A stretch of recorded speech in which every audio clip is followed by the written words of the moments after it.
അടുത്ത കൊല്ലം കണ്ടേക്കണം എന്നില്ല എന്ന് റസൂലുള്ളാഹി പറയുന്നത്. അങ്ങനെ എന്ത് ചെയ്തു, റസൂലുള്ളാഹി അറഫയിലെത്തി. ഇൻഷാല്ലാഹ് നമ്മൾ പോകുന്ന വഴിയിൽ ഒരു പള്ളിയുണ്ട് അവിടെ, മസ്ജിദ് നമിറ എന്ന് പറയുന്ന ലോകത്തെ ഏറ്റവും വലിയ പള്ളികളിലൊന്നാണ്. വർഷത്തിൽ ഒറ്റ ദിവസം മാത്രമേ തുറക്കുള്ളൂ.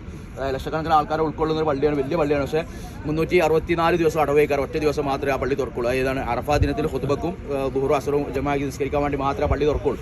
അപ്പോൾ ആ പള്ളിൻ്റെ അടുത്ത് നിന്നിട്ട് എന്ത് ചെയ്തു, സഹാബത്തിന് എല്ലാവരെയും അറഫാ ദിനത്തിൽ കൂട്ടിയിട്ട് ഒരു ഖുതുബത്തുൽ വിദാ എന്ന് പറഞ്ഞ സംഭവമുണ്ട്. ഒരു ഏകദേശം ഒരു 8 മിനിറ്റോളമൊക്കെ ഉള്ള ഒരു ഖുതുബയാണ്. അതിലെല്ലാ അവകാശങ്ങളെക്കുറിച്ച് അള്ളാഹുവിൻ്റെ റസൂൽ പറഞ്ഞിട്ടുള്ളത്. അതായത് നിങ്ങൾ എന്ത് ചെയ്യണം, ഒരു മനുഷ്യൻ്റെ അല്ലെങ്കിൽ ഒരു മുഅ്മിൻ്റെ സമ്പത്ത്, അവരുടെ എന്താ പറയുക രക്തം, അവരുടെ സമ്പത്തൊക്കെ എന്താണ് മറ്റൊരാൾ ഹറാമാണ്. അങ്ങനെ കുറേ കാര്യങ്ങൾ പറയുന്നുണ്ട്. സ്ത്രീകളോട് നിങ്ങൾ എന്ത് ചെയ്യുക, കരുണയോടെ പ്രവർത്തിക്കുക, അവരെന്താണ് ഒരു കാഹിൻ്റെ പേരിൽ നിങ്ങൾക്ക് ഹലാലാക്കപ്പെട്ടതാണ്, അപ്പോൾ അവരോട് എന്ത് ചെയ്യുക, അങ്ങനെ തുടങ്ങിയിട്ട് പല കാര്യങ്ങൾ പറഞ്ഞിട്ടുള്ള ഒരു ഖുതുബ ഉണ്ട്.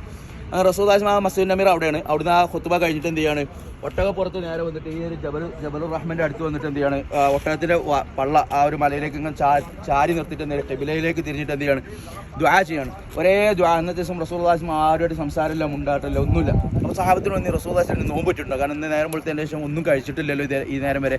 അപ്പം എന്നിട്ട് നോമ്പായിരിക്കും, അറഫാ ദിനം നോമ്പ് വിൽക്കണം എന്നിട്ട് നിയമമുണ്ടോ. അപ്പോൾ എന്ത് ചെയ്തു, ഉമ്മുൽ ഫദ്ൽ റളിയല്ലാഹു അബ്ബാസ് റളിയല്ലാഹുവിൻ്റെ ഭാര്യ, അതായത് റസൂലുള്ളാഹിൻ്റെ എളാപ്പാൻ്റെ ഭാര്യ. അപ്പോൾ ഈ ഉമ്മുൽ ഫദ്ൽ റളിയല്ലാഹു പറഞ്ഞാൽ നമുക്കൊരു ഐഡിയ എടുക്കാം. അതായത് ഞങ്ങൾക്ക് കുറച്ച് പാല് തരാം. റസൂലുള്ളാഹിൻ്റെ ഏറ്റവും വലിയൊരു വീക്ക്നെസ് എന്ന് പറഞ്ഞാൽ പാലായിരുന്നു. അതായത് റസൂലുള്ളാഹി മറ്റുള്ള ഭക്ഷണം ചിലപ്പോൾ വേണ്ടെങ്കിൽ വേണ്ടാന്ന് പറയും, പക്ഷേ പാലെന്ത് ചെയ്യില്ല, റസൂലുള്ളാഹി മടക്കൂല. റസൂലുള്ളാഹിക്ക് ഭയങ്കര ഇഷ്ടമായിരുന്നു. അപ്പോൾ ഞാൻ പാല് തരാം, നിങ്ങൾ കൊണ്ടുകൊടുക്കുക പാൽ. അതായത് റസൂലുള്ളാഹി നോമ്പല്ലെങ്കിൽ ഉറപ്പായിട്ടും നീ പാല് വാങ്ങി കൊടുക്കും. ബാക്കിയുള്ള ഭക്ഷണം ചിലപ്പോൾ വേറെ എന്തെങ്കിലും കാരണം കൊണ്ട് വേണ്ടാന്ന് പറയും, പക്ഷേ പാലെന്ത് ചെയ്യില്ല, റസൂലുള്ളാഹി വേണ്ടാന്ന് പറയില്ല.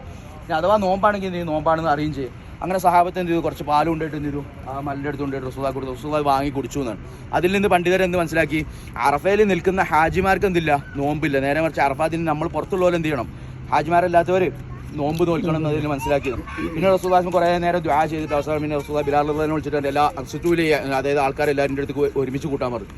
അങ്ങനെ എല്ലാവരും വന്ന് റസൂലുള്ളാഹി പറഞ്ഞു, എനിക്കിപ്പോൾ ഒരു ആയത്ത് ഇറങ്ങിയിട്ടുണ്ട്, അല്ലയോമ അക്മൽതു ലക്കും ദീനക്കും വഅത്മംതു അലൈക്കും നിഅമതി വറദീതു ലക്കും അൽ ഇസ്ലാമ ദീന, നിങ്ങൾക്ക് നിങ്ങളുടെ ദീനിനെയും നിഅമത്തിനെയൊക്കെ പൂർത്തിയാക്കി തന്നിരിക്കുന്നു എന്നുള്ള ആയത്ത് എന്താ റസൂലുള്ളാഹിക്ക് ഇറങ്ങി വെച്ചിട്ടാണ് ആ കാണുന്ന ജബലുർ റഹ്മാൻ്റെ അടുത്ത് വെച്ചിട്ട്. അപ്പോൾ റസൂലുള്ളാഹി ഇതാണ് ഓതി കൊടുത്തപ്പോൾ ബക്കാ ഉമർ എന്നാണ്. ഉമർ റളിയല്ലാഹു അൻഹു ഇന്ന് ഭയങ്കര ഭയങ്കര കരച്ചിൽ ആരംഭിച്ചതാണ്.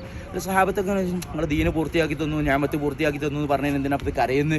അപ്പോൾ ചില സഹാബത്ത് ചോദിച്ചു, നിങ്ങൾ എന്തിനാ കരയുന്നത്. അപ്പോൾ ഉമർ റളിയല്ലാഹു അൻഹു പറഞ്ഞു, ഫമാ ബഅദൽ കമാലി ഇല്ല നുഖ്സാൻ, അതായത് ഒരു ഉന്നതമായ അവസ്ഥ എത്തിക്കഴിഞ്ഞാൽ പിന്നെ അടിയിലേക്ക്, അതായത് റസൂലുള്ളാഹി ദീന് പൂർത്തിയാക്കി തന്നു, നിഅമത്ത് പൂർത്തിയാക്കി തന്നു പറഞ്ഞാൽ അതിൻ്റെ അർത്ഥം എന്താണ്, അള്ളാഹുവിൻ്റെ റസൂലിന് തിരിച്ചു പോകാൻ സമയമായി, നമുക്ക് റസൂലിന് കൂടുതൽ സമയം കിട്ടൂല. പോലത്തെ ഹജ്ജിൻ്റെ സമയത്തൊക്കെ റസൂൽ അങ്ങനെ പറയുന്നില്ല, അല്ലീല അൽക്കാക്കും ബഅദ ആമി ഹാദാ, ഈ വർഷത്തിന് ശേഷം നിങ്ങൾ എന്നെ കണ്ടോളണമെന്നില്ല. അപ്പോൾ ഇതൊക്കെ അവിടെ കൂട്ടി വായിച്ച ഉമർ റളിയല്ലാഹു അൻഹു മനസ്സിലായി എന്ത്, റസൂലുള്ളാഹി നമുക്ക് തിരിച്ചു പോകാൻ സമയമായി. അത് മനസ്സിലാക്കിയിട്ട് എന്ത് ചെയ്തു, ഉമർ റളിയല്ലാഹു അൻഹു ഇന്ന് കരഞ്ഞു എന്നാണ്. അപ്പോൾ അങ്ങനത്തെ സംഭവ വികാസങ്ങളൊക്കെ നടന്നിട്ടുള്ള അള്ളാഹുവിൻ്റെ റസൂൽ സല്ലല്ലാഹു അലൈഹി വസല്ലം നമുക്ക് വേണ്ടി ദുആ ചെയ്ത് നിലയുറപ്പിച്ച മലയാണ് ആ കാണുന്നത്. ജബൽ ഇൽ എന്നായിരുന്നു ഇതിൻ്റെ പഴയ പേര്. വേറെ പല പേരുകളും പറയാറുണ്ട്. പിന്നെ റസൂലുള്ളാഹി ചാരി എന്ന് ദുആ ചെയ്തതിൻ്റെ പേരിൽ പിന്നെ എന്ത് ചെയ്തു, റഹ്മത്തുൽ ആലമീൻ ചാരി എന്നു എന്നുള്ളതിൻ്റെ പേരിലാണ് ഇത്ര ജബലുർ റഹ്മ എന്ന പേരിലേക്ക് ഇത് മാറിയത്. അറഫയിലുള്ള മല ആയതുകൊണ്ട് എന്ത് ചെയ്തു, അറഫ മല എന്നൊരു പേര്, ജബൽ അറഫാത്ത് എന്നുള്ളൊരു പേരും കൂടി ഈ മലക്കുണ്ട്. അപ്പോൾ ഇൻഷാ അല്ലാഹ് നമ്മളിപ്പോൾ സിയാറത്തിനായിട്ടാണ് വന്നത്. അല്ലാഹു സുബ്ഹാനഹു വ തആല ഹാജിമാരായിക്കൊണ്ട് ഇവിടെ വരാനുള്ള തൗഫീഖ് നമുക്ക് എല്ലാവർക്കും നൽകുമാറാവട്ടെ. നമുക്ക് നമ്മുടെ ബന്ധുമിത്രാദികൾക്കൊക്കെ മഖ്ബൂലും മബ്റൂറുമായ ഹജ്ജും ഉംറയൊക്കെ ചെയ്യാനുള്ള തൗഫീഖിനെ തരുമാറാവട്ടെ. അപ്പോൾ ഇതാണ് ഇത് അറഫ മല എന്ന് പറയുന്നത്.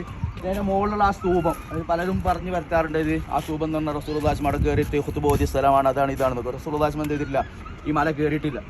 അത് ബുഖാരിയൊക്കെ റിപ്പോർട്ട് അനുസരിച്ച് ജാബിർ റളിയല്ലാഹുവിൻ്റെ ഹദീസുണ്ട്, ദീർഘമായ ഒരു ഹദീസാണ്. ഹജ്ജത്തുൽ വദാഇനെ കുറിച്ച് സ്റ്റെപ്പായിട്ട് പറഞ്ഞുകൊടുത്ത് റസൂലുള്ളാഹി പറഞ്ഞതാണ് ഈ മലയിലേക്ക് എന്നിട്ട് കസ്വ എന്ന് പറയുന്ന ഒട്ടകമാണ്. റസൂലുള്ളാഹിൻ്റെ ഒട്ടകം എന്ന് പറഞ്ഞാൽ കസ്വ എന്ന് പറഞ്ഞാൽ റസൂലുള്ളാഹിക്ക് ഭയങ്കര ഇഷ്ടപ്പെട്ടൊരു ഒട്ടകമായിരുന്നു. എത്രത്തോളം വെച്ചാൽ റസൂലുള്ളാഹി ഹിജ്റ പോകാൻ വേണ്ടിയിട്ട് അബൂ സിദ്ദീഖ് റളിയല്ലാഹു അൻഹു പറഞ്ഞു, ഇങ്ങനെ നമ്മൾ മദീനയിലേക്ക്